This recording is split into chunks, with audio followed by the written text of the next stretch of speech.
projects sa Bulacan. 42, grabe. Meron ko 42 projects sa Bulacan. Yung bulk ng na-award na contract sa inyo ng DPWH, ang bulk mo nasa Bulacan. 42. Ha? Dalawa sa San Juan. Dalawa yata sa Quezon. Meron sa Ilocos Norte. Meron sa Caloocan.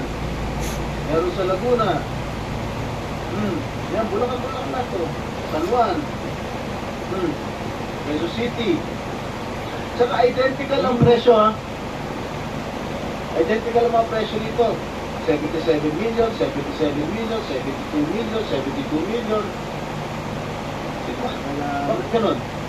Oh, last and final question. Meron ba Meron ng 42 projects about yeah, 42 projects ko lang. Meron 90 million. yeah, about 15? Yes, about 50 million lahat. So, Mr. Arevalo, kung 42 projects ito, 42 plunder cases ito. Kanina sinasabi namin sa inyo, kung nakikinig po kayo, makikipag-deal kami sa inyo na po pwedeng hindi na kayo ipoprosecute criminally, magturo na lang kayo. Kasi sa palagay namin, hindi kayo ang most guilty. Kapag nakapagturo po kayo ng mga kasangkot talaga dyan, na talaga sila naman ang talagang talamak na sa paggawa nito, anong malay ninyo? Baka imbes na criminal prosecution, wag na yun. Bayaran nyo na lang ang gobyerno, pero magturo po kayo.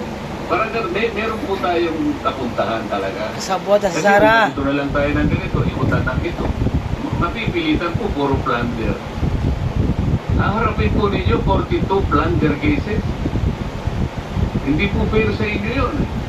Alam namin, hindi lang kayo ang sangkot dyan. Marami ang kasangkot dyan. Kaya, yung abogado po siguro nag-advise sa inyo kung nakikinig.